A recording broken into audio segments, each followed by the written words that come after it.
নমস্কার বন্ধুরা, এই যে আমি এখন আমার রাধারানীর জামা কাপড় ছাড়িয়ে বসিয়ে রেখেছি। স্নান করাবো বললে, স্নান সেবা দেব বলে।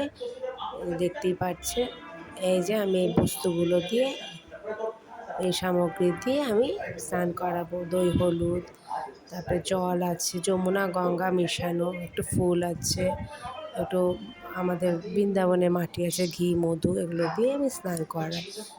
এই বাটিটা, এই গামলাটার মধ্যে আমি স্নান করাবো। এই যে দেখতেই পাচ্ছি স্বস্তি কেকে নিয়েছি।